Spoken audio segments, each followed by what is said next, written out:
The story begins in a future city. A young girl with pink hair is chased by an unknown danger. As she tries to escape, she gets a message from someone curious about whether she got the key. She confirms success, but her getaway is stopped by robots with turrets that hurt her leg.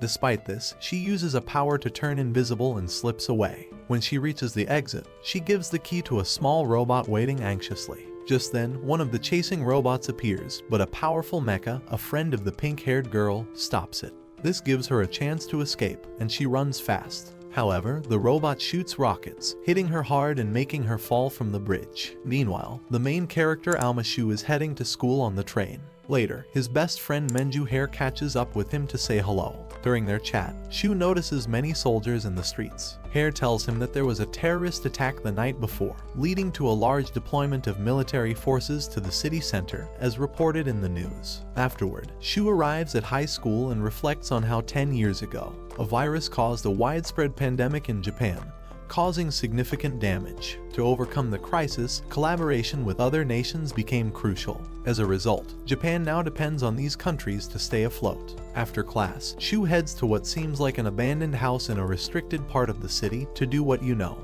But when he arrives, he unexpectedly meets the pink-haired girl and is surprised by her presence. Sensing Shu's fear, the girl's robot attacks him, causing him to fall to the ground along with his food. Seeing the girl's hunger, Shuu offers her some of his food. While sharing the meal, Shuu starts a conversation and recognizes her as a singer from a famous band. The girl, named Inori, then asks Shuu to take her robot to a specific location in the city. While showing Shuu a craft made of yarn, a group of soldiers appears. Upon noticing them, the girl tries to escape but is caught and brutally beaten by the officers. Shuu tries to intervene, asking them to stop, but the soldiers accuse her of being a criminal responsible for the alleged terrorist attack. When the military threatens to shoot Shuu, he decides to hide, feeling helpless. The soldiers take Inori away, leaving Shuu unable to defend her. At that moment, the robot shows Shuu a map of the place Inori asked him to take it to. Despite feeling helpless, Shuu decides to take the robot to that destination. In another place, Inori faces interrogation to disclose the key's location. When she resists, the military mobilizes to find it. Meanwhile, Shuu heads to the robot's suggested location but encounters thieves who try to snatch it. Despite a beating, Shuu refuses to give in. Gai, a blonde boy with his henchmen, intervenes and easily defeats the trash who retreat. Later, a girl takes the robot from Shuu. Gai asks about the cutie who was with the robot, and suddenly, there's a loud explosion. A wounded person informs Gai of the approaching military. The soldiers engage in brutal acts, killing those in their way. Simultaneously, a mecha approaches to attack them. After being ambushed, Gai instructs Shuu to safeguard the key while he seeks Inori to rescue her. Meantime, Inori is captured in an overturned trailer after a mecha missile hits it. After freeing herself, she is confronted by a group of mecha ready to shoot her. Shuu arrives just in time to rescue her, and the key activates, revealing a powerful sword. With Inori's sword, Shuu easily deflects the mecha's missiles, annihilating them with a single blow. Witnessing the sword's power, the military becomes concerned and sends more robots to attack Shuu. Although Shuu fights back and destroys some enemy missiles, he is thrown into a building by the resulting explosion. Seeing the situation, Gai intervenes and brings down a nearby building, immobilizing the enemy mecha. Shuu uses the sword to destroy it and then rushes to Inori's aid. After its use, the sword returns inside her, and with Gai's help, they manage to escape from the location.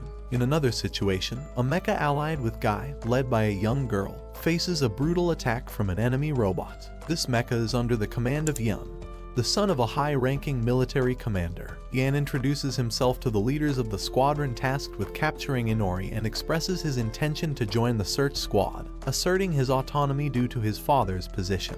Despite initial hesitation from the squad leaders, the military is compelled to accept his involvement. Later, Shuu, Gai, and Inori find themselves on top of a building where Gai scolds Inori for not completing her mission to bring him the key. Witnessing this, Shuu defends her, stating that she did her best. However, Gai points out that Inori's mistake was giving Shuu the power of the key. It is then revealed that the key is called Void Genome, a potent biological weapon originally intended for Gai's use. He explains that the key given to Shuu is one of 3 in existence, and the power it activated in Shuu is that of a king, allowing a person's inner power to materialize into a weapon, as seen in Inori's case with the Great Excalibur. After this revelation, Shuu is forced to join them in confronting the military. Following this, one of the underlings informs Gai that the military, led by Yan, has taken control of a building where he is holding more than 100 people hostage. In response to this news, Gai calls for a meeting of the entire rebellion, and they formulate a plan to attack the building and rescue the hostages. During the mission, Shuu and Inori enter the building through the ventilation system and reach the area where the hostages are being held. They witness the military cruelly beating and mistreating innocent civilians. These soldiers, part of a foreign force, unjustly abuse the citizens, claiming they are sick with a virus, allowing them to harm them without facing consequences. At the precise moment when Yan and the military execute the abductees, the rebellion launches an attack, firing hundreds of missiles. To divert Yan's attention, they lead him on a chase after a truck, successfully ambushing the operations commander with many rockets. Observing the situation, the commander threatens Gai and the rebellion, stating he will detonate atomic bombs placed under the city. He demands to speak directly to the leader of the rebellion. Gai steps forward, and the commander demands his surrender, insisting on the revelation of the stolen key. However, Gai staunchly refuses, leading the commander to threaten him with hundreds of laser weapons. At that moment, Shuu gets ready for the next phase of the plan. Using the sword, he attacks Yan to activate the power of the key, materializing his inner weapon, a giant cannon. The cannon comes into play just as the commander attacks Gai. Generating a powerful force field, the cannon repels the laser beams, causing them to deflect and destroy the military's machinery and weapons. This successful maneuver annihilates the enemy forces and results in the rescue of the hostages. Afterward, Gai praises Shuu for his ugly work and warmly invites him to join the rebellion, to which Shuu enthusiastically agrees. The next day, during his lessons, Shuu reflects on the satisfaction of having rescued Inori. Suddenly, the teacher announces the arrival of a new student, who turns out to be Inori. Shuu is astonished upon noticing this, and his classmates respond similarly, as she is also a widely renowned idol. They begin asking her numerous questions, and the class's attention is entirely focused on her. However, Shuu continues to wonder why she is present. Observing this, Shu's best friend, called Yahiro, decides to intervene to put an end to trash talk. Later, during gym class, one of Shu's friends, who proudly claims to be Inori's biggest fan, comments to Shuu about how stunning Inori looks in her sports uniform. He almost webs his pants. Shuu is uninterested and says she looks almost like a doll. This upsets the boy, and he tells him to shut his ugly mouth. When Shuu returns home, he feels uneasy about the situation. As he's about to enter his house, Inori unexpectedly appears and opens the door with her hand. Shuu is shocked and begins questioning Inori about her presence, but she continues walking, ignoring him. Shuu follows her but stumbles over the girl's robot companion. Upon reaching the living room, he watches as Inori calmly changes. He stares and asks her again why she is in his house, and she replies that the rebellion allowed her to stay there, indicating that she will now live with him. In another scenario, the senior leaders of the military forces convene a meeting to decide how to deal with the rebellion. It's revealed that Haruka, Shu's mother, serves as the assistant to one of the leaders at the meeting. She makes the decision to dispatch a new genetically modified squadron to confront the rebellion. Back at Shu's place, he grapples with uncertainty about how the hell he tell to his mother about Inori. Sensing Shu's dilemma, Inori reassures him, telling him to say that she is his girlfriend and that everything is under control. Just then, the doorbell rings, and Shuu answers it to find Yahiro. Yahiro notices Shu's somber mood and suggests renting a film to spend some time together. However, as Inori arrives, Yahiro is surprised. She informs Shuu that she received an important message requiring his company. Shuu asks Yahiro to postpone their movie plans for another day, promising to explain the situation later. Yahiro agrees, and Shuu leaves with Inori, leaving Yahiro curious about the hell is doing with Inori in this late. Following this, Shuu and Inori meet with Gai, where Shuu questions Gai about why he sent Inori to live with him. Gai explains that it was a protective measure because one of the individuals kidnapped during the battle turned out to be a student at Shu's school. If this person recognizes Shuu, there's a risk they might report him to the military forces. To address this potential danger, Gai entrusts them with the task of discovering the identity of the witness. Shuu argues that there are thousands of students at his school, making it challenging to identify the culprit. In response, Gai states that they can find out if Shuu uses the power of the key to manifest his gear. Shuu possesses the ability to see the abilities of others, and during the battle, he was able to observe the inner powers of everyone present. The next day, Shuu and Inori hatch a plan to uncover each other's abilities. However, when Shuu attempts to use the power of the key on a girl, it proves ineffective, and he accidentally touches her extra small melons. Several passing classmates witness the situation, leading to teasing directed at Shuu, calling him per. Following this, he and Inori start brainstorming theories about why the key didn't work. They come to the conclusion that making eye contact with the person is necessary to unlock their inner ability. This presents a challenge for the simp Shuu. Yet, after receiving words of encouragement from Inori, he decides to summon the courage to try again. The next day, following Inori's advice, Shuu attempts to use the power of the key again, this time with another partner. To his success, he manifests his partner's inner power, materializing a futuristic motorbike. Unfortunately, it wasn't the person they were looking for. Despite their continued search, one after the other, they remain unsuccessful, and fatigue begins to take hold of Shuu. Inori explains to him that they are searching for the power materialized in a pair of scissors, known as voids, representing each individual's fears and complexes. Curious, Shuu asks Inori why her void is a sword. Before she can answer, the girl whose extra small melons Shuu accidentally touched appears, chasing him. Yahiro intervenes, saving them and helping them hide in the school gym.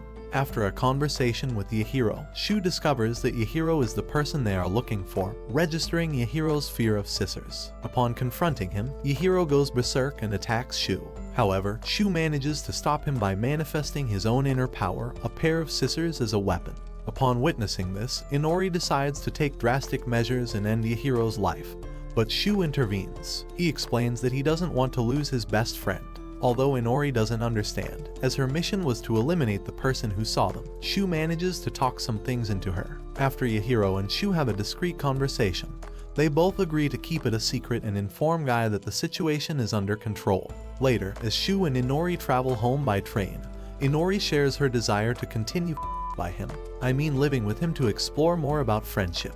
In an unexpected turn of events, the train mysteriously halts, and several armed soldiers confront Shuu. The doors open, and to Shu's surprise, Yahiro, in an act of betrayal, pushes him, leading to Shu's arrest by the military. In the aftermath, Inori wants to halt the train to aid Shuu, but a rebellion agent prevents her, citing Gai's instruction not to interfere. Consequently, Shuu is transported in a police truck to a prison within the military barracks. At the barracks, a senior military commander named Makoto interrogates Shuu about his connection with Gai, particularly their association on the day of the battle. Despite Makoto's inquiries, Shuu remains silent. Makoto decides to take Shuu to another building to show him something, and on their way, they observe heightened security at the barracks due to a threat from Gai, who vowed to rescue his partner. Makoto elucidates Yahiro's actions on the day of the battle, and the motivations behind his betrayal.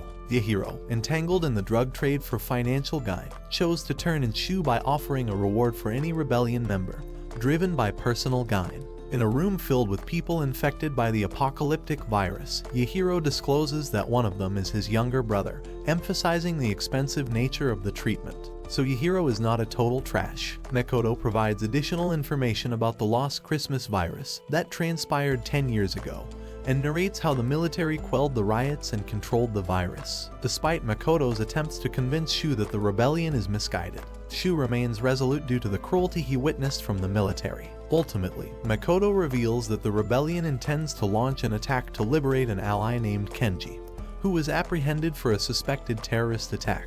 He hands a transmitter to Shuu, threatening to capture Inori unless he cooperates. Makoto instructs Shuu that he can inform them of Gai's whereabouts when he locates him. Following these events, Inori feels a deep sadness for being unable to help Shuu and ponders how she can contribute to his rescue. Meanwhile, Shuu is escorted to a room for a meeting with his lawyer, only to discover that the lawyer is actually Gai. With the assistance of Tsugumi, a rebellion hacker, they disable all surveillance devices in the room. Gai reveals their plan to rescue a fellow rebellion member that night and emphasizes the need for Shu's assistance. He details the strategy.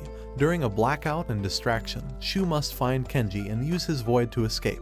Despite Shu's initial resistance, the rebellion initiates the plan with a blackout and explosives to divert the military's attention. As the rebels launch missiles at the building, Gai persistently tries to convince Shuu to join the rescue effort. In the midst of this, Inori communicates with Shuu, expressing her intent to rescue him, which triggers Gai's frustration as it goes against his orders. Shuu chose to escape to Inori like a simp and encountered a mecha on the way. Fortunately, the rebellion mecha, led by Shinomiya, an expert in mechas, intervened and saved him. Shinomiya scolded Shuu for making Inori disobey Gai's orders, cautioning him that if anything happens to Gai, she would take matters into her own hands. Persisting in his attempt to leave the building, Shuu ran into Gai and the boy they were rescuing, Kenji. Upon seeing Kenji, Shuu leaped into action, using the power of the key to materialize his inner void, a gravity-manipulating gun. With this weapon, he easily overcame one mecha, only to find themselves surrounded by more robotic adversaries. Inori appeared at that crucial moment, prompting Shuu to unleash the full power of the gun, creating anti-gravity bubbles to reach her. After successfully reaching Inori,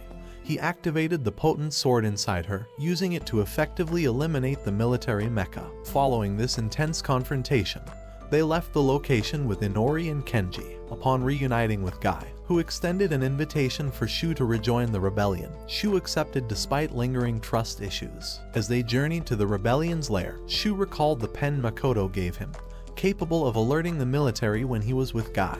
Hesitant to use it due to uncertainty about the rebellion's true intentions, they arrived at a substantial library where they encountered Shibungi, a high-ranking officer in the rebellion. Shibungi reported that Inori and Kenji were in good health. In light of this, Gai decided to issue a communication, officially declaring Shuu as part of the group and positioning him at the center of operations due to his skill with the key. The upcoming mission is in 3 days, and Shinomiya is assigned the task of training Shuu. As the training commences, Shuu notices that Shinomiya has the pen Makoto gave him.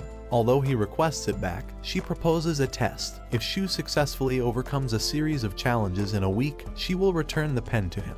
During the tests, Shuu encounters Inori practicing with a gun, and she teaches him how to shoot. Despite Inori's skill, and family moment between them results in Shinomiya calling him a pervert. Meanwhile, Makoto discusses a weapon called leukocyte, the main target of the rebellion in the upcoming mission. In the midst of the challenges, Shuu meets with other rebellion members, Erugu and Kaio. He discovers that Kaio is a big fan of Gai. Shuu is surprised by the trust people have in Gai, despite their perception of him as a selfish person. After a strenuous day of training, Shuu hears Inori singing and decides to visit her. During their conversation, he asks Inori why she joined the rebellion. She reveals that it was Gai's idea and he instructed her to say that she belonged to him. Shuu suggests that they leave the rebellion together, but Inori refuses, expressing gratitude as the rebellion saved her. Shuu is disheartened to see her enter a room to get clapped by Gai. As he leaves, feeling upset, he bumps into Shinomiya, who realizes what Shuu witnessed. Shinomiya encourages him to do his best in the next day's test to discover the truth, as he will officially become a member of the group. In the test, Shuu must reach a target protected by ice and confronts Inori's mecha. To win, he uses the key to manifest his power, a wand that creates a force field, immobilizing Shinomiya's mecha. Shuu passes the test and officially becomes a member of the rebellion. However, the joy is overshadowed when everyone is informed that the military attacked Gai using the leukocyte weapon, destroying part of the city. They discover that the weapon in question is a powerful satellite orbiting over the entirety of Japan, capable of firing extremely powerful energy beams. At this point, Gai manages to establish communication with the group, claiming that he is unharmed. Unfortunately, he reveals that the rest of the team is dead and all supplies are destroyed. Faced with this dire situation, Gai decides to launch a new attack against the military forces. Subsequently, they set up camp in the aftermath of the attack, strategically planning their assault on the base of operations that controls the leukocyte. Their main objective is to gain control of the weapon's power core, but it is shielded by a force field. Any contact with this field would activate a security protocol, locking down the weapon. To overcome this challenge, the unique abilities of Shuu and Kenji, Shuu's power and Kenji's gravity vacuum, become essential. Gai issues a stern warning, emphasizing the high risk associated with the mission, acknowledging the likelihood that not everyone may survive. In the wake of this revelation, Shuu suggests attempting the mission alone, a proposal met with objection from his determined companions. Despite the disagreement, Shuu feels a tinge of embarrassment and decides to leave the site. Pondering whether to use the pen to contact Makoto, Inori suddenly appears and shares her plan with Shuu. She urges him to follow her lead. Following this, Makoto engages in a conversation with the military commander. The commander reveals that he is aware of the rebellion's plan to attack later that day, and Yan and his team are gearing up for the impending assault. Meanwhile, Gai grapples with the aftermath of the recent attack that left him seriously injured. In his contemplation, he questions the morality of his actions, pondering whether everything he has done is truly justified. He discloses that after the devastating leukocyte attack, His partner Kaio was severely injured. Faced with the inevitability of her impending demise, Gai makes the heart-wrenching decision to end her suffering. During this moment of introspection, Shuu unexpectedly appears, unintentionally overhearing Gai's personal revelations. Shuu confronts Gai, accusing him of selfishness for allowing others to sacrifice themselves, including Inori. Gai's laughter triggers Shuu's anger, escalating into a confrontation. Amidst the tension, Gai explains that his objective is to be a beacon of hope for others and not one of dominance. Hearing this perspective, Shuu reevaluates his feelings and ultimately aligns with Gai. Following these events, the rebellion launches an attack on the base of operations, skillfully executed by Shinomiya and other members. This diversion successfully captures the attention of much of the military and Yan's forces. At the same time, Inori, Gai, Kenji, and Shuu manage to infiltrate the base, reaching the control core. As they prepare to activate Kenji's gravity weapon, they are confronted by Yan, prompting Gai to engage him while Shuu proceeds with the plan. However, at a critical moment, Yan fires uncontrollably, causing severe damage to the core and propelling the satellite out of orbit toward Tokyo at high speed. Shuu and his companions manage to escape from the base. In the aftermath, Gai conceives an idea and asks Shuu for the pen that Makoto gave him, as Gai was always aware of its true purpose. At that moment, Makoto appears, and Gai proposes a deal to save the city in exchange for Makoto eliminating Shuu's entire criminal record. Gai details his plan to Shuu, revealing that the pen is not simply a communication device, but also activates another Lucite satellite. This second satellite, upon receiving the signal from the pen, fires at the location of the first satellite. Gai intends to use this method to destroy the satellite heading towards Earth. However, the person in the path of the sacrificing satellite will be the one to die. In this moment, Gai volunteers to carry out the sacrifice, leaving Shuu feeling helpless and unable to intervene. Suddenly, someone who appears to be Inori emerges, offering her emptiness to Shuu to destroy the satellite. Shuu uses the weapon, revealing itself as a powerful cannon, to launch an energy beam and obliterate the satellite. Following this sacrifice, Makoto fulfills his promise to expunge Shuu's criminal record, allowing him to return to high school.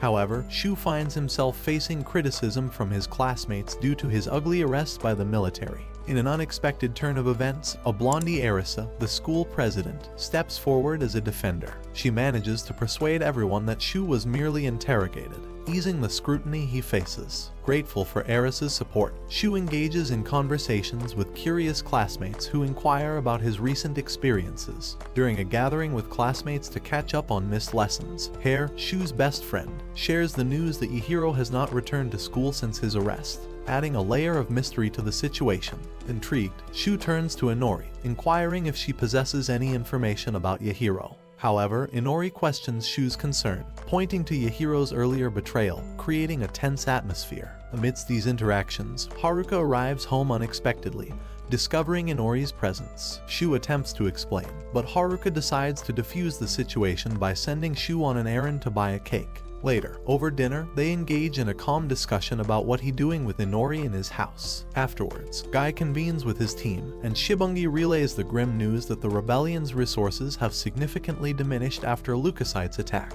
Faced with this predicament, Gai makes the crucial decision to seek an ally for the rebellion who can provide the necessary resources. At the same time, Arisa, belonging to a prominent wealthy family in the city, plans to organize a party aimed at finding a non-governmental organization to collaborate with. Simultaneously, military leaders catch wind of the party and perceive it as a potential risk to their interests. The celebration unfolds on a ship at sea, and both Gai and Shuu infiltrate with the intention of talking to Arisa's father to garner support for the rebellion. However, upon arriving at the party, Shuu discovers that his mother is also present. To avoid being seen by her, he decides to hide, inadvertently crossing paths with Arisa. Arisa recognizes Shuu and begins to follow him for a conversation. However, Gai intervenes with a charismatic approach, using his pickup tactics, and successfully captures Arisa's attention. While the military gears up for a missile assault on the ship, Shuu receives urgent information from his companions about the imminent threat. Quick to respond, Shuu decides to alert Gai, who is currently in a meeting with Arisa's father. Collaboratively, they formulate a plan that involves leveraging Arisa's void, a vacuum, to intercept and neutralize the approaching missiles. To execute the plan, Gai like a playboy, convincing Arisa with some smooth Reddit pickup lines to join him outside the ship. Meanwhile, Shuu taps into the power of the key, materializing Arisa's void, an orb with the ability to generate energy shields. This strategic move successfully thwarts all incoming missiles from the military. Impressed by Shu's exceptional skills, Arisa's father not only avoids the impending danger but also agrees to collaborate with the rebellion. What initially appeared as a planned military assault takes an unexpected turn. Gai orchestrated the situation, informing the military about the ship's party, all with the strategic intent of forging an alliance. Amidst the operation, Gai complete his pick operation by spending night with Arisa and make her fall in love, which further facilitates the success of the plan. In a subsequent scene, Shu's mother receives an envelope containing a photograph featuring Shuu, Inori, and herself from their younger days. Strangely, Shuu has no recollection of this moment, and Inori seems equally perplexed by the apparent absence of this memory. Following this discovery, Shuu excitedly prepares for a school trip organized by the academy. Upon sharing the news with his mother, she playfully jests about not wanting to be left alone. Teasingly, she suggests that Shuu take advantage of the trip to visit his father. Little does Shuu know, this seemingly innocent school trip is actually part of Gai's elaborate plan. Under Gai's directive, Shuu, Inori, and other classmates find themselves on a mission to infiltrate a military base. Gai secures a mansion for them, courtesy of one of his associates. Within this setting, Sauda, a crucial ally for the mission due to his essential emptiness, begins to playfully taunt Shuu. He insinuates that Shuu and Inori are a couple, because they live under the same roof. Despite Shu's attempts to clarify the situation, Sauda interrupts, suggesting that they all head to the beach. The group agrees, and upon reaching the beach, Shuu sets up an umbrella on the sand, reflecting on the discomfort of sharing a ride with Sauda, who is very ugly and disgusting. Shu's attention is soon captured by the sight of Inori on the beach, looking cutie in a beautiful swimsuit. Observing her, Shuu finds himself captivated by her presence. Hare, who harbors feelings for Shuu, notices his fascination with Inori. She decides to seize the opportunity to seduce Shuu, inviting him to swim together. Meanwhile, Shibungi and others discreetly keep watch from afar, ensuring that the mission progresses smoothly. Later, the girls return to the mansion, only to discover Shuu in Sauda's absence. Kanon informs them that Shuu went ahead, having some unfinished business. Sauda, remaining on the beach, attempts to take pictures and encounters Shinomiya, whose hat flies off in front of him. Sauda like a perv stares at her. Grateful for Sauda's assistance, Shinomiya and Tsugumi continue on their way. Later, Shuu finds himself in a cemetery, revealing that his father has passed away, and this place used to be his home.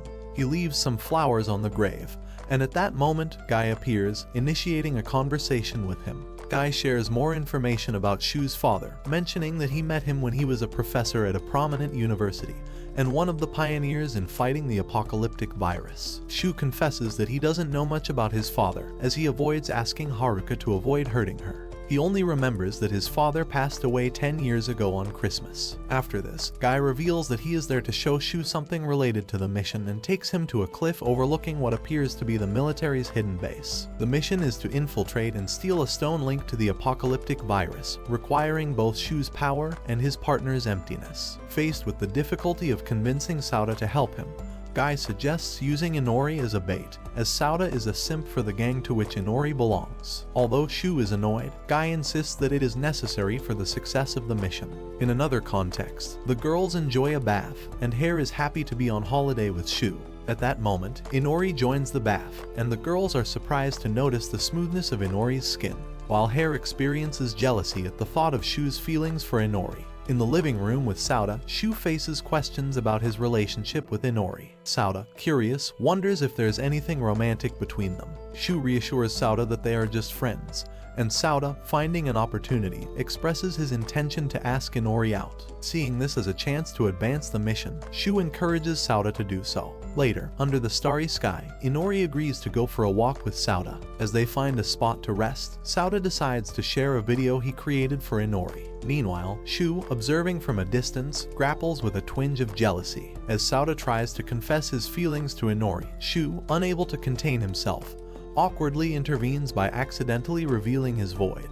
The members of the rebellion, who are clandestinely observing, emerge, teasing Shuu for his ulgy actions. In the midst of this, the rebellion members decide to initiate the mission immediately. Using Sauda's void, a camera capable of revealing hidden entrances, they make their way towards a secret entrance to the base. Simultaneously, a mysterious figure arrives at the base, eliminating a guard and triggering alarms, adding an unexpected layer of complexity to the mission. Shuu and the team press forward, skillfully navigating and deactivating security measures with the help of their voids. In the room where the stone was supposed to be, the team discovers its absence, leading to Gai's anger. Frustrated, they decide to retreat. Subsequently, it's unveiled that the stone was stolen by the mysterious man, who is revealed to be Kato, one of the military's top commanders. Kato pays his respects at Shuu's father's grave, adding a layer of complexity to the situation.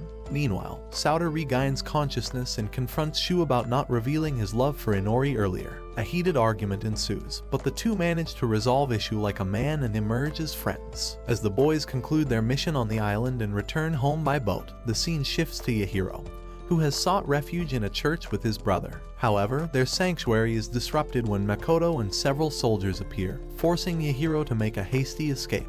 After Yahiro mysteriously disappears, Kanon and Hare express their worries about him while at school. Shuu, engrossed in a video game, accidentally drops a teapot in the room, making Hare nervous. Sensing an opportunity, Kanon proposes that Shuu, Hare, and she go shopping together. They takes the underground to the shopping place. While contemplating how to confess her feelings to Shuu, their plans take an unexpected turn when the train suddenly stops. Hare, in her embarrassment, falls onto Shuu's chest. Just as she is about to confess, a hooded Yahiro enters the train, dropping some medicine. Recognizing Yahiro, Shuu decides to confront him. Yahiro playfully comments on the lovey-dovey. Shuu, sensing the tension, asks Hare to continue the shopping alone, citing a need to discuss something with Yahiro. Shuu and Yahiro head to Yahiro's hideout, where his brother is hiding. They discuss their daring escape from the military base during the attack. Meanwhile, Makoto discreetly observes Shuu and Yahiro, planning to capture them. During their conversation, Yahiro opens up about the challenges they've faced and, in a surprising turn, requests money from Shuu. However, Shuu decides to help in a different way, opting to call Shinomiya to arrange a team to pick them up. Yahiro is surprised Shuu wants to help him after what happened. Shuu explains he's doing it for his little brother, not for his ugly ass, and gets ready to leave. However, Makoto's military attacks, and the boys try to escape. Shuu plans to use Yahiro's vacuum, but Yahiro refuses, accusing Shuu of betraying them. Shuu denies it, calling Yahiro the traitor. He reminds Yahiro of his promise to save his brother and insists he'll keep it. Finally, Yahiro agrees to give Shuu his void. Then, Yan appears on his mecha, attacking Shuu with void-powered hooks. Shuu destroys one, but Yan sends more. One hook hits Yahiro's brother, and Makoto reveals the boy's disease emits void-like energy. The virus spreads to Yan's mecha, causing severe damage. The infected robot destroys others and heads toward Shuu and Yahiro's body. Shuu prepares to defend himself, but the robot grabs Yahiro's body. As Shuu jumps to protect his friend, a portal opens, transporting him to what seems like the memories of Yahiro's brother, Jun. Jun appears and shows a childhood memory with Yahiro to Shuu. Later, he asks Shuu to end his life due to the suffering from the disease. Shuu agrees as the disease has taken hold, and he is about to carry out the act when he returns to the robot. The robot shuts down, and Shuu leaves the building. Yahiro regains consciousness and asks Shuu about Jun. Shuu reveals he killed him with a traumatized look, and there's a scene change where Shuu encounters rebellion members on a mission. Gai instructs Shuu to attack using Inori's void. However, when Shuu tries to extract the void, he recalls the situation with Yahiro and Jun, leaving him seemingly traumatized. Shuu fails to use his power and escapes, forcing the rebellion to abandon the mission. Following that, there's a scene where Shuu dreams of a girl with pink hair, similar to Inori, in the midst of a fire. In the dream, she asks Shuu to promise to make her sister happy. However, it's merely a dream, and Shuu wakes up in his usual hiding place. As he checks his phone, he notices numerous missed calls and messages from the rebellion. Hare brings breakfast and questions why Shuu is hiding and avoiding going home. Shuu deflects the questions and receives a call that he decides to ignore. It's from Inori, who's concerned about him. She informs Gai about the situation, but Gai is occupied in a meeting with Eris's family, seeking information about a stone he failed to steal. He discovers that the military will transport the stone by plane soon. Additionally, it's revealed that Kato took the stone to the military and was subsequently arrested. The next day, Shuu reluctantly returns to school, but the recent haunting memories resurface when he interacts with classmates. Overwhelmed, he retreats to his usual spot. Shinomiya discovers him and tries to persuade him to get his ugly ass together, but their efforts are interrupted when Gai suddenly appears. Gai dismisses Shinomiya's attempts, threatening Shuu with a gun. He declares that if Shuu doesn't join the mission to retrieve the stone, he'll eliminate him. Despite the menacing threats, Shuu stands firm, expressing that he never desired the power of the key. In response, Gai warns that he'll kill Shuu to extract the power, firing a shot into the air to intensify the pressure. Even when faced with the possibility of death, Shuu refuses to participate. Frustrated, Gai and Shinomiya withdraw, making it clear that Shuu is now excluded from the rebellion. After these tense events, Shuu returns home to find Inori waiting for him. Trying to mend things, he attempts to apologize for ignoring her calls. Inori, undeterred, offers him a song she composed to lift his spirits. However, as she approaches with the song, Shuu experiences another intense flashback, causing him to react violently. He impulsively hits Inori's hand, destroying the song, and refers to her as a monster. In tears, Inori says her goodbyes and leaves the house. As she departs, Shuu notices that Inori had also prepared rice balls for him, although they were slightly undercooked. These thoughtful gestures bring Shuu to tears, overwhelmed by conflicting emotions. Following these events, the focus shifts to the military team as they make meticulous preparations for transporting the stone. The individual designated to receive it eagerly awaits meeting his father, the general, who is expected to hand over the valuable stone. As they stand guard, the lift unexpectedly opens, revealing his father is making out with secretary. Simultaneously, the rebels organize and gear up for their next mission to steal the stone. Amidst these preparations, Gai receives medical treatment and is accompanied by Inori. In a moment of vulnerability, she asks Gai if he considers her a monster. Gai, offering words of reassurance, advises her to disregard Shuu's comments and casually inquires if she has developed feelings for Shuu. This question prompts Inori to delve into her emotions, contemplating the complexities of her connection with Shuu. Later on, Kato faces a stern reprimand from Shuu's mother for his involvement in stealing the stone. During the conversation, Kato discloses information about Shuu, revealing his connection to the power of the key and his participation in the rebellion. The motive behind this revelation is to inform Shuu's mother about Inori and raise questions about the trust she should place in her. Back with the rebellion, they initiate the assault on the plane transporting the stone.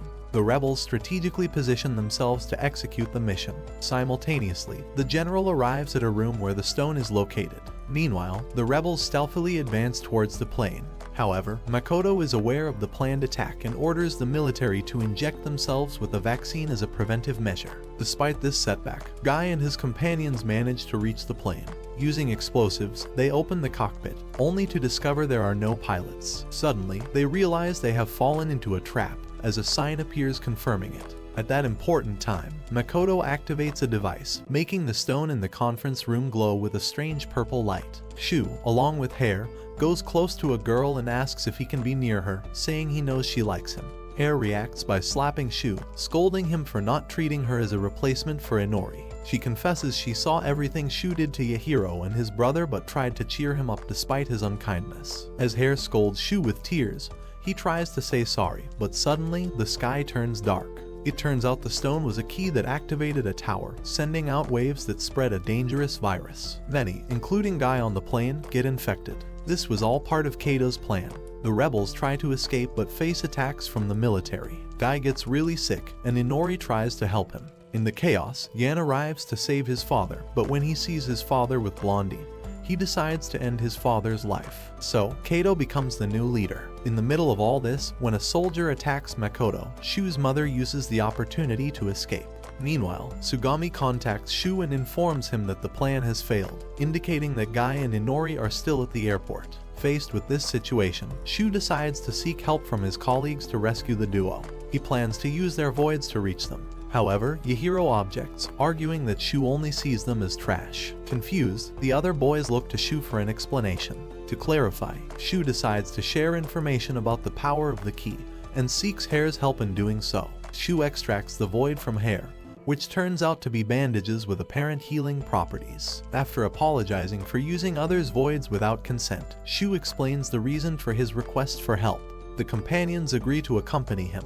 In a scene transition, Kato uses the key to open a door and enters with Makoto. Meanwhile, Gai and Inori, who had met Haruka, head to a tower from which they plan to broadcast a song to stop the virus. On another front, the rest of the rebels struggle to halt the military. Subsequently, Inori begins to sing her song, causing the virus to disappear from the infected people. In that moment, Shuu and his friends reach the airport and face an attack. Shuu utilizes Eris's void to create a shield, safeguarding the vehicle they're in. Overcoming the initial obstacle, the military damages part of the bridge. With Hair's void assistance, they manage to repair it and proceed. After defeating some mecha, they finally reach Inori. However, Yan surprises them, attacking aboard a mecha, overturning the vehicle and trapping them. With Hair's void now in hand, Shuu defeats Yan and reaches Inori. Just when things seem secure, a portal opens behind Inori, and a blonde boy named Yu emerges. Yu seemingly possesses the power of the key. Using Inori's void, he attacks Shuu,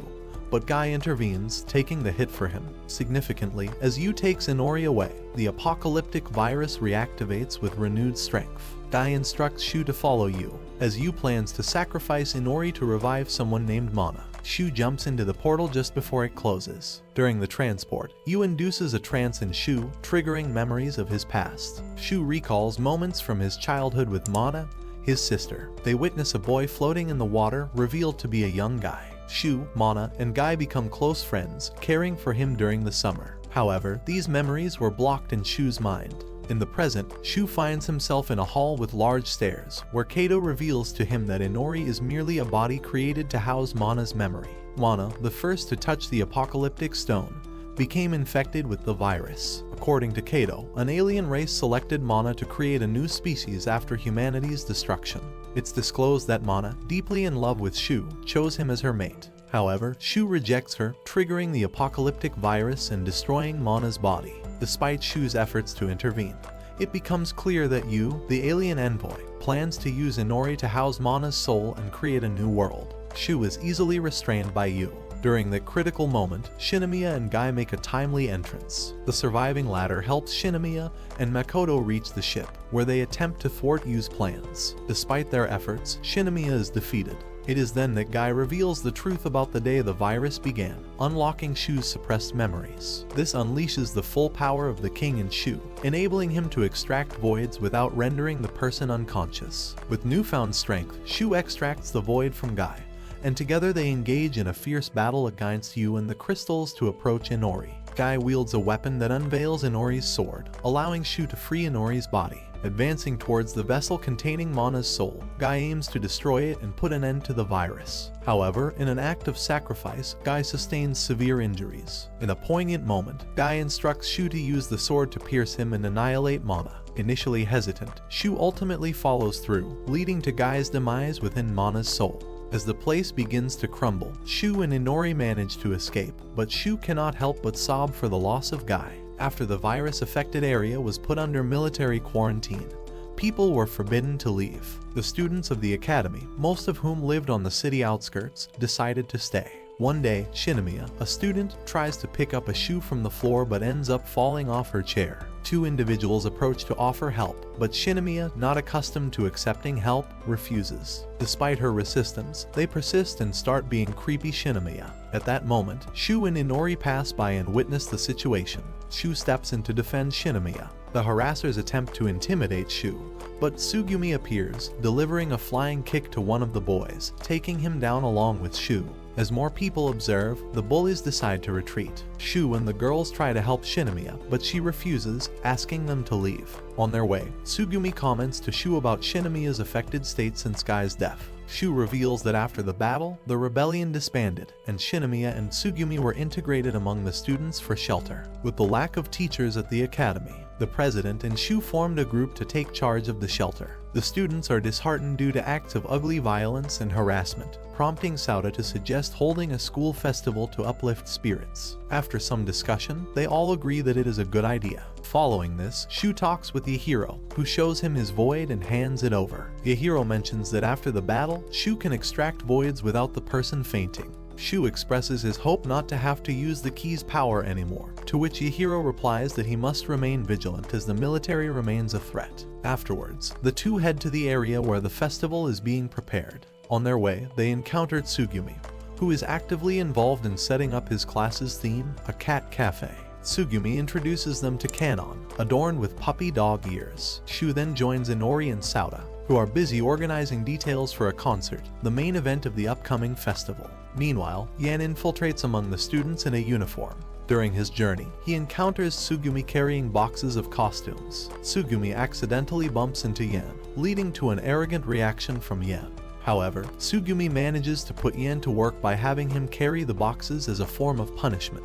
In appreciation, Tsugumi offers Yan a caramel apple as a reward. Subsequently, Yan informs Makoto that most members of the rebellion are present at the school. Makoto is assigned the task of keeping a watchful eye on them. As the highly anticipated day of the student festival arrives, Tsugumi puts in his best efforts to ensure Shinomiya has an enjoyable time. Meanwhile, a group of thugs, disgruntled about the festival organized by the academy students, has been committing robberies since the beginning of the quarantine. Two of these thugs arrive with a blind truck and a mecha provided by Makoto, intending to attack the school. Observing the tension between Shinomiya and Tsugumi, the girls engage in an argument. Tsugumi disconnected Shinomiya from the mecha when the latter was helping Gai, leading to reproaches from Shinomiya. She suggests that if Tsugumi hadn't taken that action, Gai might still be alive. Following this disagreement, Tsugumi withdraws, leaving Shinomiya alone. In that moment, Shuu arrives, attempting to comfort Shinomiya. However, the thugs launch an attack on the festival, causing chaos and destruction. Shuu swiftly moves to ensure Shinomiya's safety, but despite his efforts, she falls off her chair. Undeterred, Shuu rushes to her aid, and despite her disability, Shinomiya expresses her determination to fight and be useful. In a sudden surge of power, Shuu activates his abilities, revealing Shinomiya's unique void, robotic legs that grant her the ability to fly and possess immense strength. With her newfound capabilities, she saves Hair from an oncoming threat, preventing a disaster. The thugs are apprehended with the assistance of Tsugumi's robot. Shuu, with Shinomiya's support, employs Inori's vacuum to eliminate the enemy mecha, successfully defeating the attackers. After the turmoil subsides, the students resume their enjoyment of the festival, culminating in Inori's concert. During this moment, Shinomiya expresses her gratitude to Shuu for helping her confront the emptiness, noting a significant improvement in her well-being. However, amidst their conversation, communications are restored, and a government announcement by General Kato appears on the screens. Kato, having survived the tower attack, informs all the students about a new government containment measure, the construction of towering walls that will enclose the center of Tokyo, the area where the students are situated and where the virus initially spread. Following these incidents, a meeting is called for all students to address the challenges posed by the new walls enclosing the center of Tokyo. However, a wave of fear grips the students, leading to widespread panic and heightened tension. Blame is cast on Arisa, with students expressing their frustrations. Arisa tries to reassure them, insisting that her father will find a solution, but her leadership is questioned, resulting in a proposal to elect a new student government president.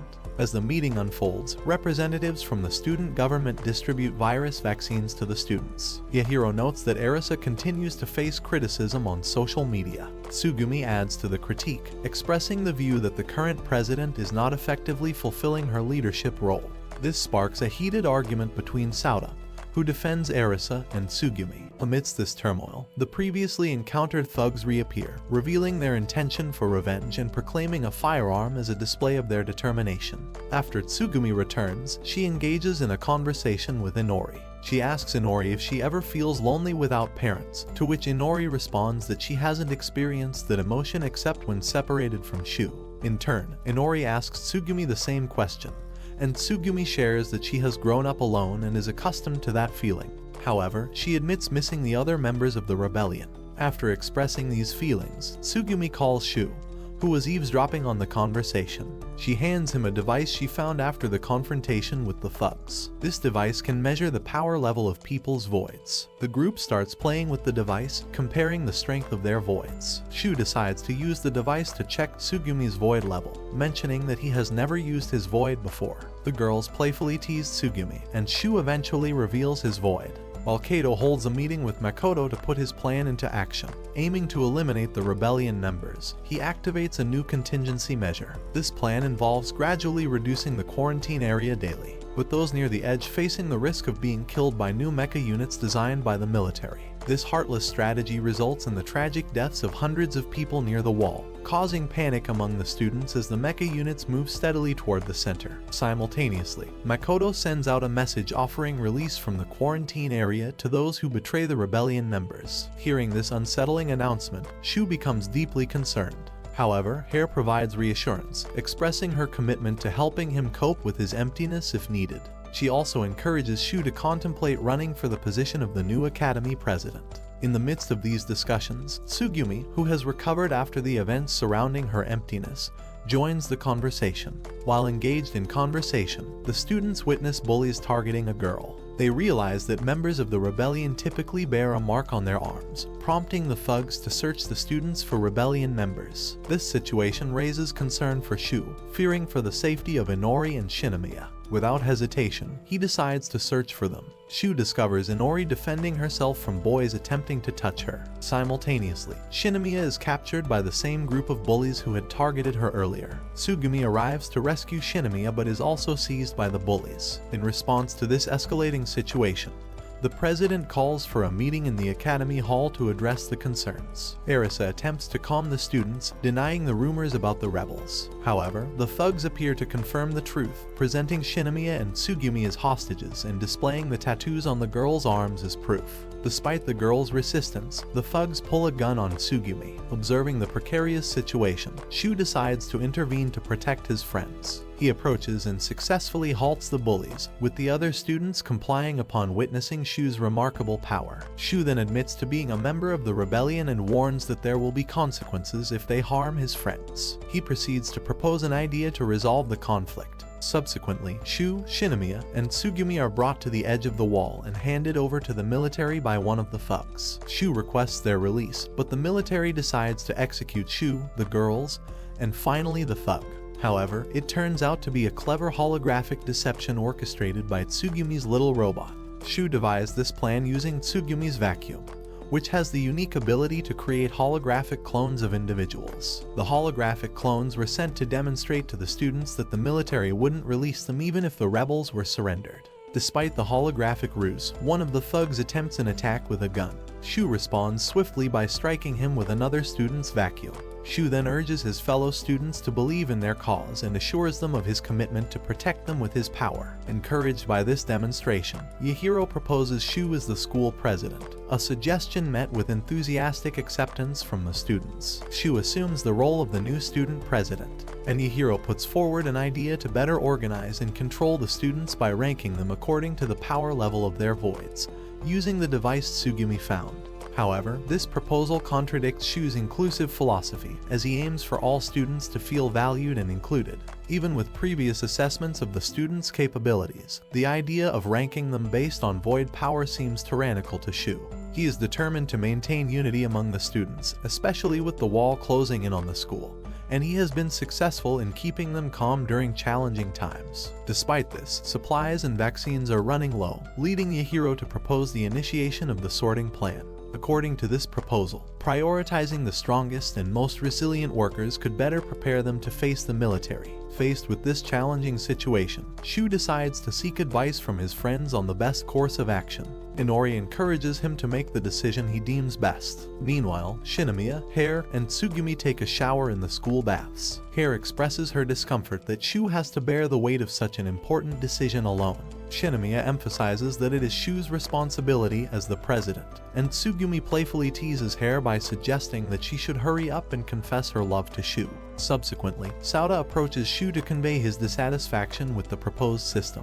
Shuu affirms that he also dislikes the idea, and Sauda encourages him not to accept the ranking of the students. Following a humorous scene where the boys express their thoughts aloud, Shuu addresses the rest of the student council to share his decision. However, he discovers that they are counting the virus vaccines and realizes that there are not enough for all the students. At this point, Yahiro once again urges Shuu to implement the ranking, but Shuu notices that Sauda is placed in the lowest category. Pressured by his peers, Shuu reluctantly agrees to the ranking method. While navigating the academy corridors, Shuu encounters Sauda and a group of students who find themselves at the lower end of the ranking. These students express their desire to utilize their voids for practice and contribute to the academy. In another scene, Yan engages in a telephone conversation with Makoto, discussing the depleting supplies and the approaching wall. Yan suggests showing leniency toward the young students, but Makoto reprimands her for not taking action against suspected rebels near the wall. He warns her of potential consequences if orders are not followed. After the call, Makoto engages in a game of chess with Shibunge. Simultaneously, Shuu hides in his usual shelter, and Hare manages to track him down. Shuu shares his disappointment in not meeting the expectations of his role as president. Hare comforts him with his melons and advises him to follow his heart. As Shuu is about to express his feelings, Kanon interrupts the moment. Kanon informs Shuu that Sauda and a group of students have left the academy with their voids, heading to a nearby hospital in search of vaccines. Shuu rushes to the hospital to stop the group of students attempting to secure vaccines. The students express their desire to prove their usefulness to the school by obtaining vaccines, but their plans are disrupted when they come under attack from military helicopters. Shuu orders the students to take cover in the buildings while he attempts to distract the military. During the chaos, Hare begins healing an injured girl, and Sauda requests her assistance in repairing a nearby car for their escape. Unfortunately, this draws the attention of enemy mecha, leading to a dangerous situation. Shuu rushes to save Hare, and both of them get injured by an explosion. Inori and the others arrive to help, engaging the helicopters and avoiding missile attacks. Despite being badly wounded, Hare uses her void to heal Shuu before being hit by a gunshot, resulting in the loss of her void. Despite her condition, she manages to heal Shuu completely before confessing her love to him and tragically passing away.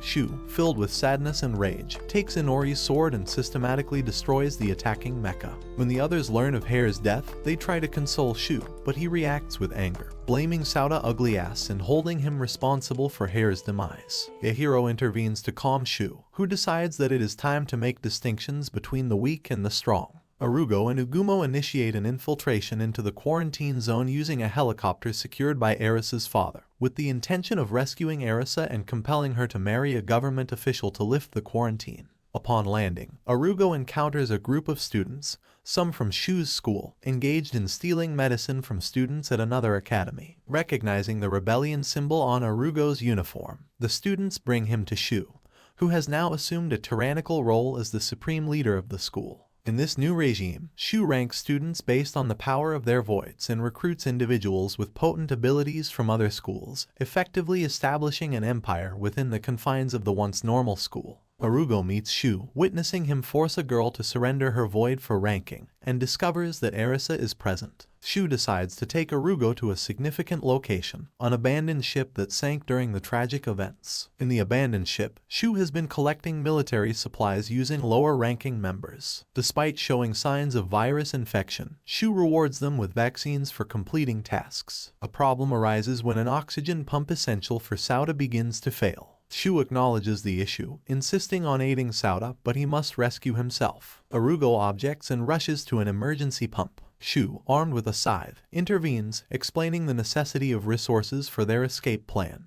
He justifies discrimination due to scarcity and reveals Erisa's crucial role in the escape. Faced with Arugo's refusal, Shuu imprisons him. Sauda successfully navigates the situation independently. A Tsugumi robot arrives to inform Arugo that, after Hare's death, Shuu has created a kingdom based on voids, and people comply out of fear. Meanwhile, Yu, seemingly alive, collects the rings prepared for marrying Mana. Commander Kato, overseeing events at the academy, informs Makoto and Shuu's mother that everything is proceeding as planned. He acknowledges Shuu's success in gathering numerous gaps in the school. The former president then goes to talk to Arugo but is intercepted by a student. Erisa, armed with a knife, threatens the student. Meanwhile, Shuu stands next to Inori, who tries to comfort him. During the conversation, Inori behaves strangely, drawing Shuu's attention. However, his focus shifts when his companions alert him to Arugo's escape from his cell. Tsugumi collaborates with the escape, providing Arugo with the key, and neutralizing Shinomiya to prevent her from alerting others. Arugo attempts to reach Erisa for an escape, but Shuu intercepts him, leading to a confrontation. In the melee, Arugo easily overpowers Shuu. Yahiro appears, threatening Arugo with a gun, but Shuu uses a vacuum to cause beams to fall. In a bid to save a girl, Shuu jumps to her aid, inadvertently causing her void to be destroyed, turning her into crystal. Realizing that the destruction of a person's void results in their death, Shuu grapples with the consequences. Arisa witnesses the situation and escapes. Shuu argues with Yahiro, who had earlier misled him about Hare's death. Shuu discovers that Hare died due to the destruction of her void, challenging the concept of a realm of voids and highlighting its extreme danger. Despite that, Yahiro argues that if he hadn't acted in this way, everyone would be dead now. The need to stick to the escape plan remains crucial. Arugo attempts to reason with Shuu, but Shuu attacks him to extract his emptiness. The former president tries to hide from Shuu and the others, but Inori, behaving strangely, stops her. Inori hits her with a crystal spear. Later, we also witness Kato and the teacher reviving someone who seems to be a guy. Following this, Shuu goes to a guard post where some students are neglecting their duties. Observing this, Shuu threatens to destroy their voids, and Yahiro cautions him about potential negative consequences. Yahiro is concerned that the students might grow resentful towards Shuu, but Shuu believes it's the only way to instill discipline. In the middle of everything, Inori remembers what happened and feels like she's losing control, doing things she doesn't want to. Meanwhile, Arisa is scared because of the incident. While in her room, she gets a call on her phone and tells the person about the situation at school. Unfortunately, the bully who is watching her finds out and tries to handle the situation. Arisa flirts with the bully to gain his favor, and she uses him to send a message to all the students. In the message, she talks about the consequences of destroying the voids, which makes many students believe that Shuu has been lying to them, causing them to turn against him. As the world's major powers hold discussions about Japan's threat, they agree on the need for intervention. Meanwhile, Yahiro confronts Arisa, who is suspected of spreading rumors. During their conversation, Arisa warns Yahiro not to trust others, especially Inori, and shares details about an attack she suffered from Inori. Inori, on the other hand, confides in Shuu about the attack and the changes in her personality. Shuu assures her of his protection. Yahiro then joins the conversation, accusing Inori and demanding punishment. Despite the accusations, Shuu defends Inori and accuses Yahiro of withholding information about the voids. To assert his position, Shuu uses Inori's sword to threaten Yahiro, forcing him to retreat and demoting him to the lowest rank. Meanwhile, Arisa is with some thugs, allowing herself to be clapped by the thug, as a form of payment to obtain information about an escape plan from the quarantine area. Armed with the details about the date, time, and exact location of the operation, Arisa intends to challenge Shuu's leadership. On the day of the escape, the students head for one of the ramp parts, but rumors of a coup attempt begin to circulate among them. Despite thorough preparations, the situation is closely monitored by Kato, who is devising measures against Shuu. Shuu and the group reach the designated attack site, and the military mechs quickly start pursuing them. Despite Arisa appearing to cooperate, the mechs respond with indiscriminate firing, resulting in the tragic deaths of several students and creating chaos within the group.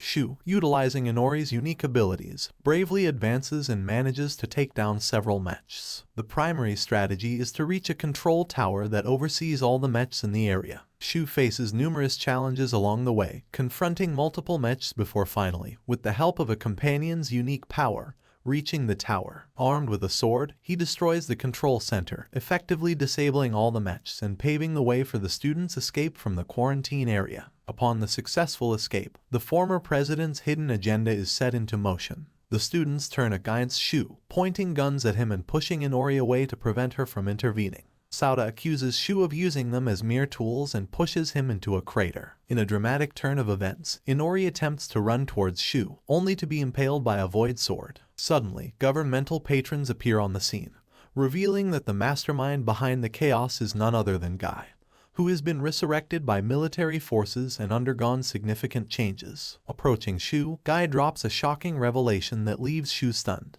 With a single powerful blow, Gai amputates the arm holding the key's power and snatches it away from Shuu, causing him to fall in shock and disbelief at the current events. Subsequently, global authorities made a drastic decision to eradicate the virus problem by eliminating Japan. Fighter planes were dispatched to bomb Tokyo with chemical weapons. Recognizing the imminent danger, Gai tapped into the king's power, uniting all the students' voids to create a formidable weapon. He successfully neutralized the incoming warheads, but the weapon's destruction led to the tragic loss of several students. As Shinomiya and others tried to communicate with Gai, they discovered he had changed, no longer resembling the person they once knew. Gai threatened them with death unless they joined him. Faced with this grave situation, Yahiro refused to support Gai and instead chose to assist Tsugumi and fellow companions. They destroyed nearby mechs and confronted Gai directly, but Yan was defeated by other robots. In a surprising twist, Arisa, using her void, shielded Gai. She confessed to providing information about the student attack's location. Exploiting the distraction caused by Yan, Inori seized the opportunity to escape with Shuu, navigating through the chaos unfolding around them. Following this, Gai utilized his power to obliterate government fleets and issued a global communication,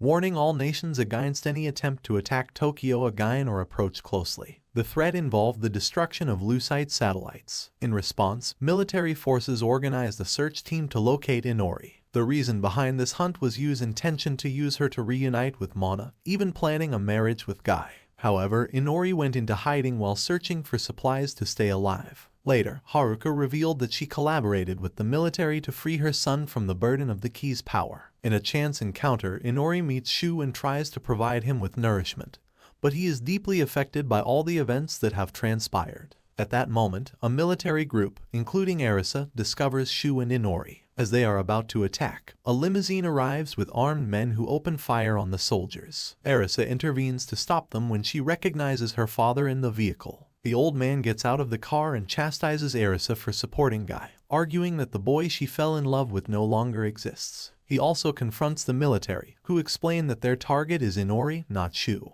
In the midst of trying to escape the authorities, Inori finds herself surrounded by a group of hooligans attempting to kidnap her. Witnessing the threat, Inori loses control once again, reacting violently and taking down the attackers. After the chaotic incident, she approaches Shuu, seeking comfort in a hug. However, her emotional state takes a turn, and she tries to take his protein. Shuu intervenes and manages to bring her back to her normal state. Later, as Inori arrives at a certain location, she experiences a vision where it appears she sees Mana. This vision reveals that Mana has been manipulating Inori's behavior. Mana informs Inori that she is on the verge of seizing full control of her body, with her first intended act being the murder of Shuu. Faced with this horrifying revelation, Inori decides to distance herself from Shuu. Before leaving, she shares an emotional kiss with him, intentionally putting him to sleep to prevent any interference. With a heavy heart, Inori heads towards Arisa's military group to surrender. But before doing so, she activates her berserker mode and confronts the mechs in a fierce battle. Amidst the chaos, Inori reflects on her genuine feelings for Shuu, realizing her deep connection with him despite her creation to house Mana. Despite her determination to protect Shuu with her life, she is unexpectedly immobilized by an arrow from Gai.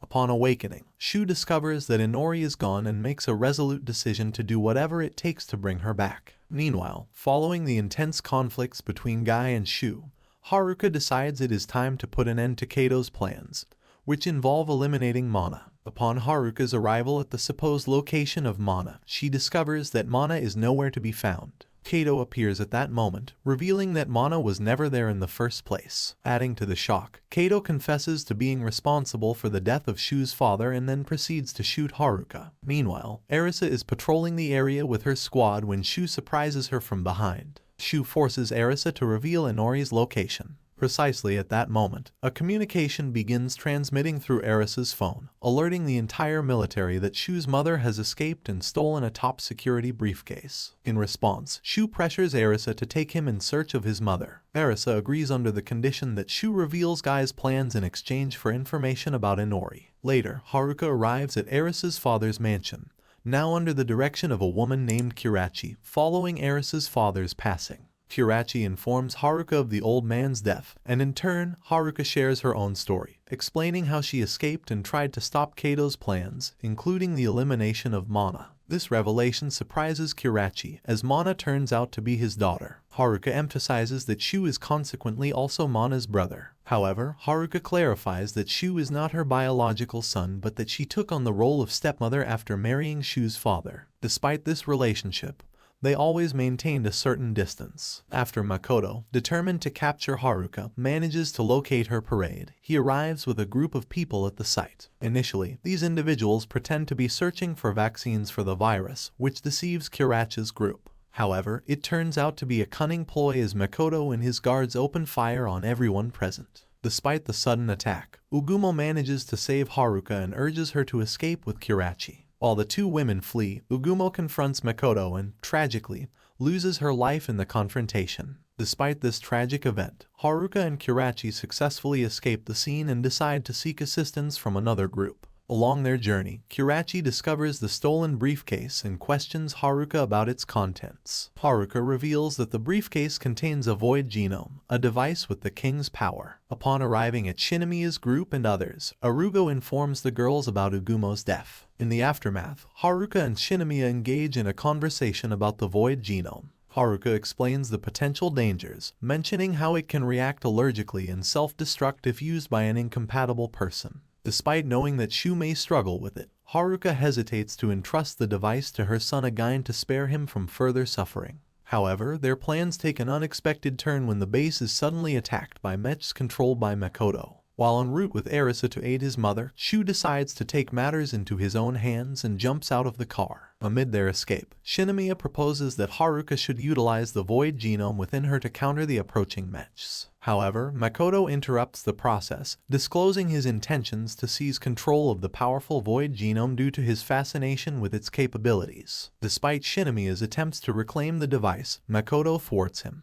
After a series of unfolding events, the void genome falls, and disregarding his mother's warnings, Shuu picks it up. Defying spiteful attempts to prevent him, Shuu injects himself with the void genome to reclaim the king's power. As a consequence, Shuu's previously severed right arm crystallizes with green veins, giving rise to his unique void. This newfound ability empowers him to extract and manipulate similar voids at their maximum capacity, absorb the virus from people, and effectively utilize his friend's voids. Shuu successfully vanquishes the mechs, thwarting Makoto's attempt to run him over with a truck. Ultimately, leveraging his newfound void, Shuu obliterates Makoto's soul and cures Saoda's illness, conclusively putting an end to the virus. Kato diligently updates Gai on the unfolding events, emphasizing the increasing dominance of mana within Inori's body within the confines of the military base. Despite the updates, Gai determines that the top priority is addressing mana's resurgence. Subsequently, Gai broadcasts a new worldwide communication, notifying all nations that, due to the numerous recent attacks, he has resolved to bring about the end of humanity. In this announcement, Gai specifies the date when he plans to initiate these devastating attacks. In response to Gai's ominous proclamation, Shuu and the other insurgents come together to strategize ways to thwart Gai's destructive plans. In a critical moment, Shibungi joins their efforts, providing key insights into Gai's intentions. Gai's grand scheme involves spreading a global, apocalyptic virus with the aim of eradicating all life on the planet. Additionally, Shibungi hands Shuu a diary, a gift from Gai, which belonged to Shuu's father. Gai sent the diary with the purpose of unraveling the truth about Shuu's progenitor. Meanwhile, Kato shares with Gai the tale of his encounter with Shuu's father, Kirasu, during their university days. Initially an antisocial individual, Kato's life took a transformative turn when he crossed paths with Kirasu, a dedicated admirer of his research. Their collaboration blossomed into a profound and enduring friendship. One day, Kato made a startling discovery when he found Kirasu clapping a woman who appeared to be Shuu's real mother. As they grew closer, the two got married and relocated to the very place where the apocalyptic rock had fallen. This rock, originally discovered by Mana, became the focal point for joint investigations conducted by Kato and Kirasu. During this period, Yu appeared before them, revealing his intention to annihilate humanity in order to create a new world with Mana. Shuu's real mother, unfortunately, became infected by the apocalyptic virus during pregnancy, and Mana had chosen her as the ideal mate to repopulate the world. Yu allowed Shuu to live until his mother's passing during childbirth. Upon learning of Yu's drastic plans, Kirasu opposed them. Yu attempted to convince Kato to join his cause, and eventually, Kato decided to collaborate with Yu. Together, they conducted experiments on children to find the perfect match for Mana. Gai happened to be one of these children who managed to escape. He was later discovered by Mana and Shuu near the sea. In a different location, Haruka delves into Shuu's history by examining recordings from her past with the boy's father, Kirasu. Haruka had joined Kirasu's research group,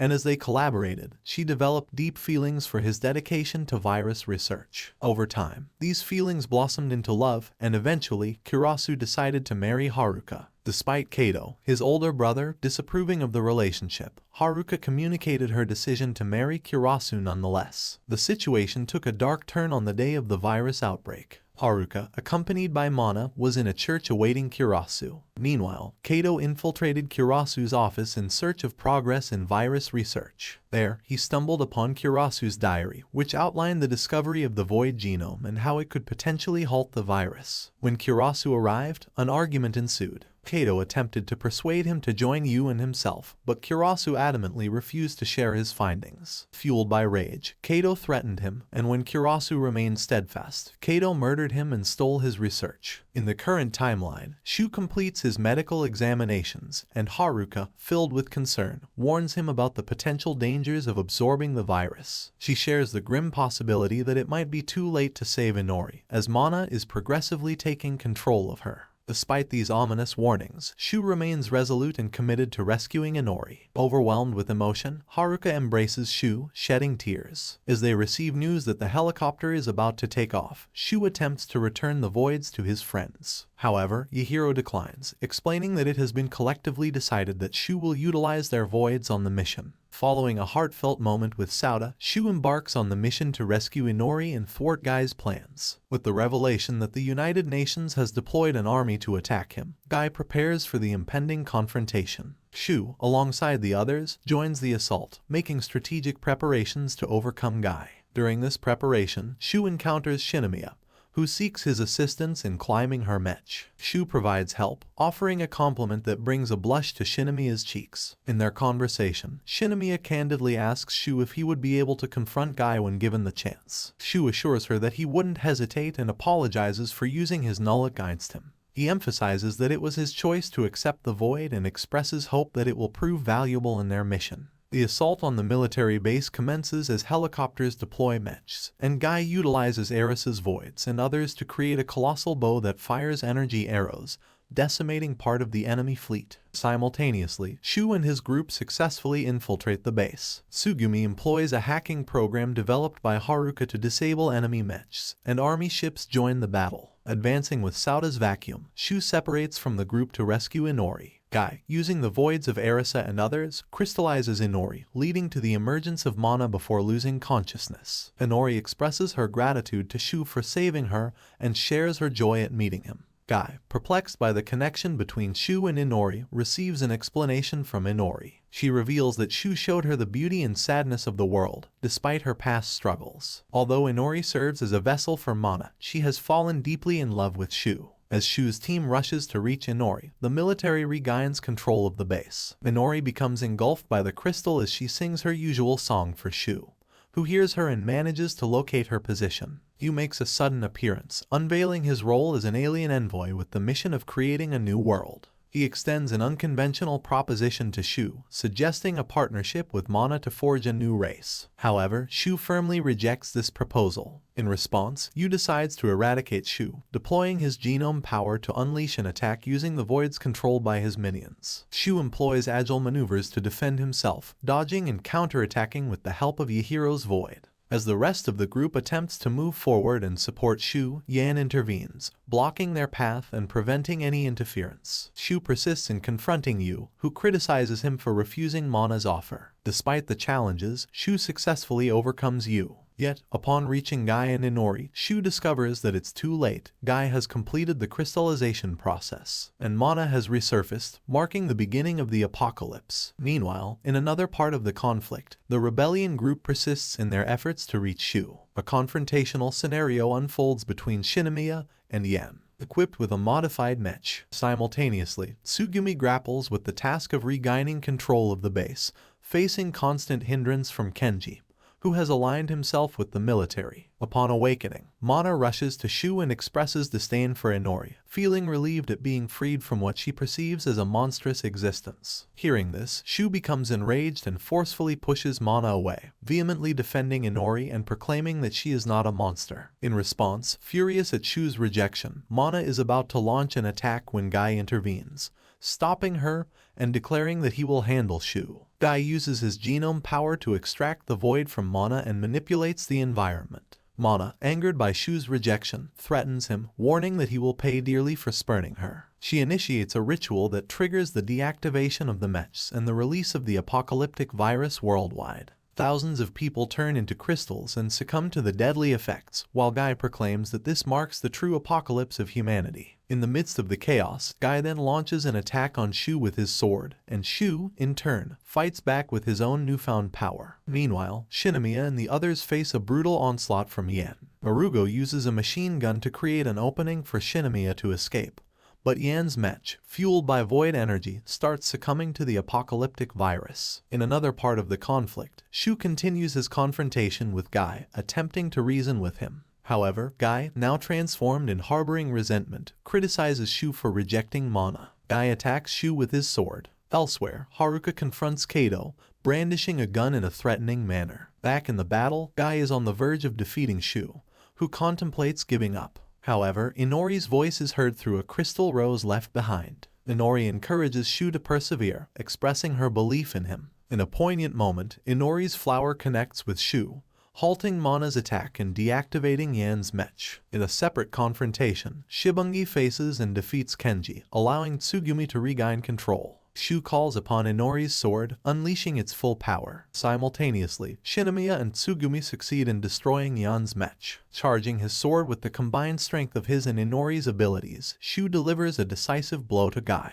Transported to another realm, Shuu encounters the true Gai, who confesses his enduring love for Mana. Gai implores Shuu to save Inori and free Mana from Yu's control by imparting her with his void. Upon returning, Shuu finds Inori, who has managed to control Mana. However, Inori is significantly affected by the apocalyptic virus. Shuu makes a resolute decision, utilizing the fusion of their two genomes to absorb the virus from the people and voids them all. The building begins to collapse, prompting his companions to escape. Unwavering, Shuu persists in absorbing the virus, ultimately crystallizing alongside Inori. In an unexpected turn, Shuu experiences a vision where Inori hands him a red thread, breaking his crystal and setting him free. Yet, this act causes Inori to vanish, and the building collapses, seemingly taking Shuu with it. Meanwhile, his friends express remorse for being unable to aid him. The narrative then leaps 5 years into the future, where Shuu's friends prepare for a dinner party. Astonishingly, Shuu appears, seemingly undead but blind. He sits on a bench, listening to the songs Inori used to sing, marking the conclusion of Guilty Crown. That's it for this video. Watch the following video, and I'll catch you in the next one.